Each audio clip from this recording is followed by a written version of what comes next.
বন্ধুরা, আজ আমি ঠাকুর শ্রীরামকৃষ্ণের কিছু অমৃত কথা পাঠ করব। যদি আপনাদের ভালো লেগে থাকে তাহলে আমার চ্যানেলটি আপনারা সাবস্ক্রাইব করে দেবেন। স্বামী বিজ্ঞানানন্দ বলছেন, ঠাকুর আমাদের জন্য কতই না ভাবতেন। তার কাছে অনেক দিন না গেলে তিনি কাউকে দিয়ে ডেকে পাঠাতেন বা খোঁজ খবর নিতেন। শরৎ মহারাজ মাঝে মাঝে ঠাকুরের খবর নিয়ে আসতেন আমার কাছে। একবার এমনই ধারা তিনি ডেকে পাঠিয়েছিলেন দক্ষিণেশ্বরে। আমি গিয়েছিলাম। গিয়ে দেখি তার কাছে লোকজন বড় একটা নেই। তিনি যেন একটু অনুযোগের সুরে বললেন আমায়, কিরে কেমন আছিস? আজকাল যাওয়া আসা একেবারে কমিয়ে দিয়েছিস। আমি বললাম, আসতে তেমন ইচ্ছা হয় না, তাই আসিনি। তাতে ঠাকুর একটু হেসে বললেন, তা বেশ, ধ্যান ট্যান একটু আধটু করিস তো? ধ্যান করবার চেষ্টা তো করি, কিন্তু ধ্যান হয় কোথায়? ধ্যান তো মোটেও হয় না মশাই।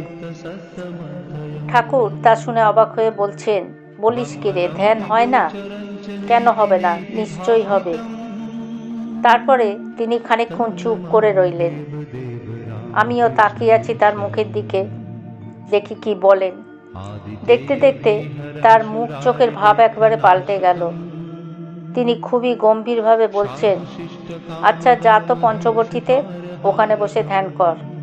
এই বলেই আমায় আপাদমস্তক দেখতে লাগলেন। পরে বললেন, আয় দেখি একবার এদিকে। এগিয়ে যেতেই আমার জিভ বের করতে বললেন। জিভে আঙুল দিয়ে কি যেন দাগ কেটে দিলেন। আমার সর্বাঙ্গ তখন কাঁপছিল, ভিতরে ভিতরে খুব আনন্দও হচ্ছিল। পরে বললেন, যা এবার পঞ্চবটিতে। এদিকে ঠাকুর আমায় ছুঁয়ে দেবার সঙ্গে সঙ্গে শরীর যেন অবশ হয়ে গেছে, পা চলছে না। কোনো প্রকারে পঞ্চবটিতে গিয়ে ধ্যান করতে বসলাম। তারপর আমার কোনো হুঁশ ছিল না। যখন জ্ঞান হলো তখন দেখি ঠাকুর কাছে বসে আমার গায়ে হাত বুলিয়ে দিচ্ছেন আর মৃদু মৃদু হাসছেন। তখন আমার কেমন যেন একটা নেশার ঘোর লেগেছিল। পরে তিনি জিজ্ঞাসা করলেন, কিরে ধ্যান হলো? হ্যাঁ, আজ তো বেশ ধ্যান হয়েছে, আমি বললাম। ঠাকুর বলল, এখন রোজই ধ্যান হবে, দেখবি। সেদিন তার সঙ্গে অনেক কথাবার্তা হয়েছিল। ঠাকুর সঙ্গে করে নিয়ে এলেন তার ঘরে আর খুব আদর করে খেতে দিলেন। আহা, কত স্নেহ, কত আদর! এখন তিনি আর আমি আর ঘরে আর কেউ ছিল না। সাধন ভজন সম্বন্ধে সেদিন অনেক গুচ্ছ উপদেশ দিয়েছিলেন।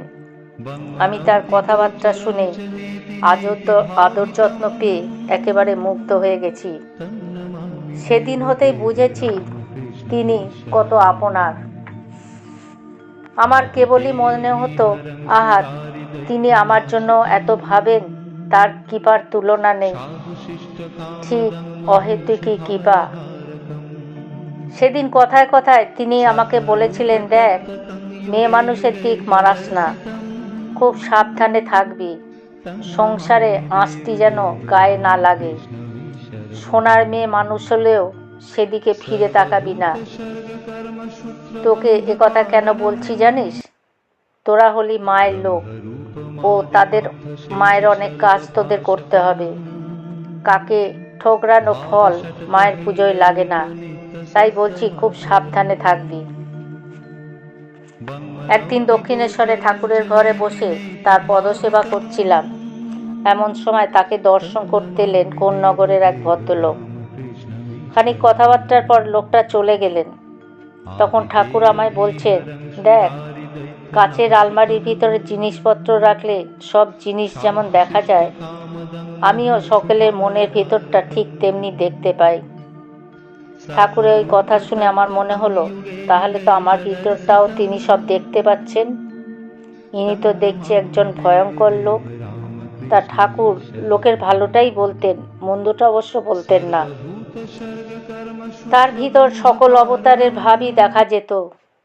তিনি একদিন আমায় বলেছিলেন, আমি কৃষ্ণ অবতারে গোপ গোপিনী নিয়ে প্রেমের লীলা খেলা করছি। আমি তখন কলেজের ছোকরা।